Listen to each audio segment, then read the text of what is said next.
ഇവിടെ കുടുംബത്തിന്റെ ആരോപണം, കുഞ്ഞനന്തന്റെ കുടുംബത്തിന്റെ ആരോപണം അതായത് കൃത്യമായ ചികിത്സ നൽകിയില്ല. അവിടെ ഈ ജയിലിലടക്കം രോഗമുണ്ടായിരുന്നു, ചികിത്സ കൊടുത്തില്ല. ഒപ്പം അന്ന് CPM-ന്റെ സംസ്ഥാന സെക്രട്ടറി ആയിരുന്ന കോടിയേരി ബാലകൃഷ്ണൻ പറഞ്ഞത് കുഞ്ഞനന്തൻ ഭരണകൂട ഭീകരതയുടെ ഇരയാണ്, അങ്ങനെയാണ് ആ മരണം സംഭവിച്ചത്. അതൊക്കെ നമുക്ക് ഇപ്പോഴും ലഭ്യമാണ് മാധ്യമങ്ങളിൽ. അങ്ങനെ ഒരു നീതിയും കിട്ടാത്ത ഒരാളാണ് മരിച്ചത് എന്ന് പറഞ്ഞു വെക്കുന്നുണ്ട് കുടുംബം. മറുഭാഗത്താണ് ഇപ്പോൾ ശ്രീ ബൽദേവ് പറഞ്ഞ പ്രധാനപ്പെട്ട ആക്ഷേപം. അതിനും കൂടി മറുപടി.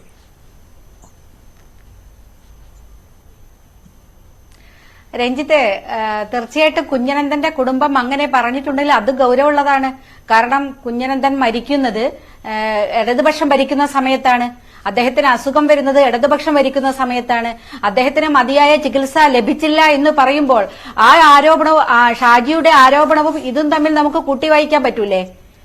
അവിടെയാണല്ലോ ഷാജി പറഞ്ഞത് ഭക്ഷ്യവിഷബാധയേറ്റുകൊണ്ടാണ് കുഞ്ഞനന്തൻ മരണപ്പെട്ടത് എന്നും അത് മനഃപൂർവ്വം ഉണ്ടാക്കിയതാണ് എന്നുള്ള ആരോപണമാണ് ഇപ്പൊ ഷാജി മുന്നോട്ട് വെച്ചത്. കാരണം ജയിലിൽ കൊടുക്കുന്ന ഭക്ഷണമൊക്കെ എല്ലാവർക്കും ഒരുപോലെയാണല്ലോ. കുഞ്ഞനന്തന് മാത്രം എങ്ങനെയാണ് ഭക്ഷ്യവിഷബാധ ഉണ്ടാവുക? മരണകാരണം അതാണെങ്കിൽ അപ്പൊ അസുഖം വന്നത് പിന്നെ UDF ഭരിക്കുന്ന കാലത്തോ അദ്ദേഹത്തിന് ശിക്ഷ ലഭിച്ച സമയത്തോ അല്ല, LDF അധികാരത്തിൽ വന്നതിന് ശേഷമാണ് അദ്ദേഹം മരിക്കുന്നതും അദ്ദേഹത്തിന് അസുഖം വരുന്നതും. അപ്പോൾ ചികിത്സ കുറഞ്ഞിട്ടുണ്ടെങ്കിൽ നിഷേധിച്ചിട്ടുണ്ടെങ്കിൽ അതിന് കാരണക്കാർ പിണറായി ഗവൺമെന്റ് ആണ്, അദ്ദേഹത്തിന്റെ പാർട്ടിക്കാർ തന്നെയാണ്.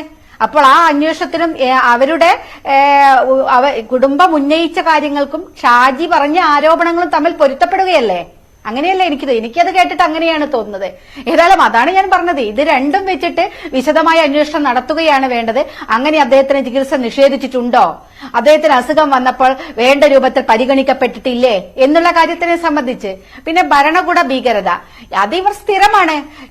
ഞങ്ങളുടെ TP കേസിലെ പ്രതിയായിരുന്ന CH അശോകൻ മരണപ്പെട്ട സമയത്തും അവർ പറഞ്ഞുകൊണ്ടിരുന്നത് ഭരണകൂട ഭീകരതയാണ്.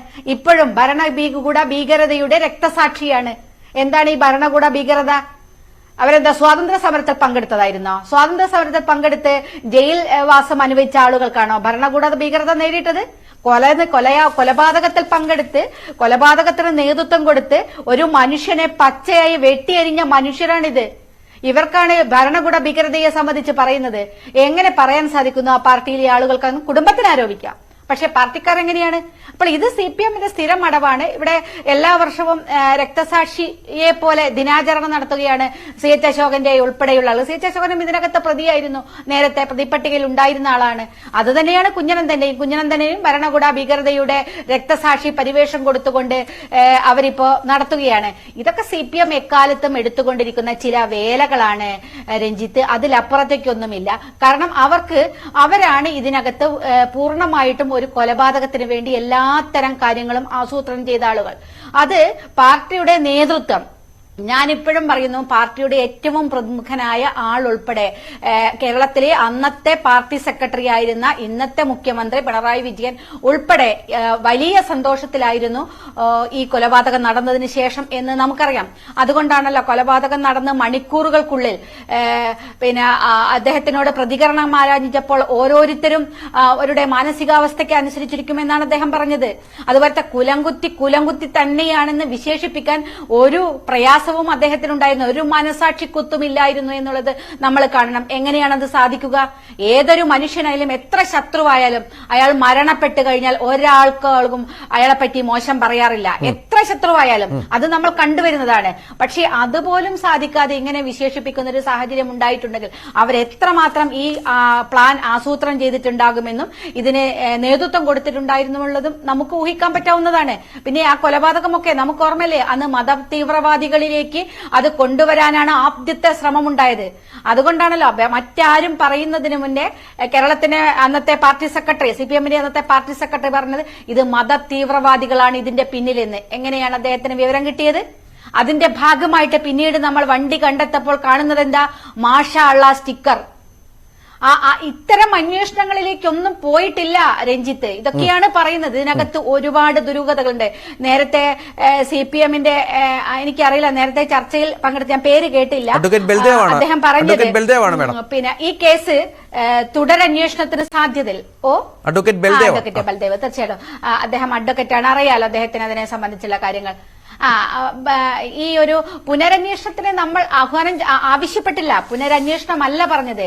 ഈ കേസിൽ ഉന്നതതല ഗൂഢാലോചന സംബന്ധിച്ച CBI അന്വേഷണമാണ് ഞങ്ങൾ ആവശ്യപ്പെട്ടത്. കാരണം തുടരന്വേഷണം അദ്ദേഹം പറഞ്ഞതുപോലെ തന്നെ ഒരു കേസ് അന്വേഷിച്ച് കുറെ പേർ ജയിലിലാണുള്ളത്. അവർക്ക് 3 മാസത്തിനുള്ള കുറ്റപത്രം കോടതിയിൽ സമർപ്പിക്കേണ്ടതുണ്ട്. അതുകൊണ്ട് തന്നെയാണ് അന്ന് കുറ്റപത്രം സമർപ്പിച്ച് കോടതിയിൽ ആ കാര്യങ്ങൾ മുന്നോട്ട് പോയത്. അവിടെ മറ്റൊരു തരത്തിലേക്ക് പുനരന്വേഷണം ആവശ്യപ്പെട്ടാൽ താഴെ ഇപ്പം ശിക്ഷിക്കപ്പെട്ട ആളുകൂടി രക്ഷപ്പെടുന്നു പോയ സാഹചര്യമായിരുന്നു അന്നുണ്ടാവുക. അതുകൊണ്ട് അന്ന് അങ്ങനെയൊന്നും ഞങ്ങൾ നീങ്ങിയിട്ടില്ലായിരുന്നു. നമുക്കറിയാം, പലപ്പോഴും ആലോചിച്ചു TP ചന്ദ്രശേഖരന്റെ കൊലപാതകത്തിലല്ലേ ഈ ഗൂഢാലോചനയിൽ പങ്കെടുത്ത കുറച്ചാളുകളെയെങ്കിലും ശിക്ഷിക്കുന്ന ഒരു സാഹചര്യം നമ്മുടെ നാട്ടിലുണ്ടായത്. മറ്റെന്തായിരുന്ന സ്ഥിതി? പാർട്ടി ഒരു ലിസ്റ്റ് കൊടുക്കും. ആ ലിസ്റ്റ് കൊടുക്കുന്ന ആളുകൾ അവർ കൊലയാളികളും അല്ല, അവരിതിന് ചിലപ്പോൾ ബന്ധം പോലും ഉണ്ടാവില്ല. ചില ആളുകളെ തീരുമാനിച്ച് അത് കൊടുത്തും അവർ ശിക്ഷിക്കപ്പെടും. അതിലപ്പുറത്തേക്കുള്ള ഒരു അന്വേഷണം ഏതെങ്കിലും കേസിൽ പോയിട്ടുണ്ടോ? പക്ഷേ ഈ കേസ് അന്നത്തെ UDF ഗവൺമെന്റ്, അന്നത്തെ മുഖ്യമന്ത്രി ശ്രീ ഉമ്മൻചാണ്ടി സാറിന്റെയും അതുപോലെ തന്നെ അന്നത്തെ ആഭ്യന്തര വകുപ്പ് മന്ത്രി ശ്രീ തിരുവഞ്ചൂർ സാറിന്റെയും ഒക്കെ വലിയ ഇച്ഛാശക്തി കൊണ്ട് തന്നെ ശക്തമായ ഒരു അന്വേഷണ സംഘത്തെ നിയമിക്കുകയും ആ അന്വേഷണ സംഘമാണ് ഏറ്റവും പ്രധാനം. നിർഭയമായി ഈ കേസ് അന്വേഷിച്ചു എന്നാണ്. അന്വേഷണ സംഘത്തിന് സ്വതന്ത്രമായ ചുമതല കൊടുത്തു അവർക്ക് അന്വേഷിക്കാൻ. അതാണ് ഏറ്റവും സാഹസികമായിട്ടാണ് ഈ കൊലയാളികളെ പിടിച്ചത്. ബാംഗ്ലൂരിൽ പോയി കൊലയാളിയെ പിടിച്ചു.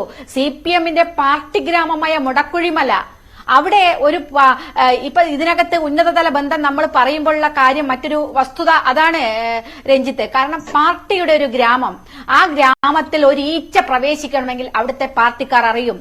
അറിയാതെ ഒരാൾക്ക് പോലും അവിടുന്ന് പുറത്ത് കടക്കാൻ സാധിക്കില്ല, അവിടേക്ക് കടക്കാൻ സാധിക്കില്ല. പക്ഷേ ആ മുടക്കുഴിയിൽ മഴയിൽ ദിവസങ്ങളോളം ഈ കൊലയാളികളെ ഒളിവിൽ പാർപ്പിക്കാൻ ആ പാർട്ടിയും അവിടുത്തെ ജില്ലാ നേതൃത്വത്തിന്റെയും സമ്മതത്തോടു കൂടിയാണ്. അങ്ങനെയാണ് അവിടെ ആ ഒരു കൊലയാളികളെ ഒളിപ്പിക്കുന്ന ഒരു സാഹചര്യം ഉണ്ടായത്. അവിടെ പോയാണ് ഈ അന്വേഷണ സംഘം അതിസാഹസികമായി അവരെ പിടിച്ചുകൊണ്ടുവരുന്ന അവസ്ഥയുണ്ടായത്. അതിനുശേഷം ഇവരുടെ ഭാഗത്തു നിന്നുള്ള ഭീഷണികൾ നമ്മൾ മറന്നിട്ടില്ലല്ലോ. അന്വേഷണ ഉദ്യോഗസ്ഥന്മാരെ, അവരുടെ വീടുകൾ, അവരുടെ ഭാര്യമാർ, അവരുടെ കുട്ടികൾ എല്ലാവരെയും ഭീഷണിപ്പെടുത്തുകയല്ലേനോ ഈ കേസിൽ? ഏതൊക്കെ തരം സമ്മർദ്ദങ്ങളെ അതിജീവിച്ചുകൊണ്ടാണ് ഈ കേസ് ഇത്രമാത്രം പോയത്?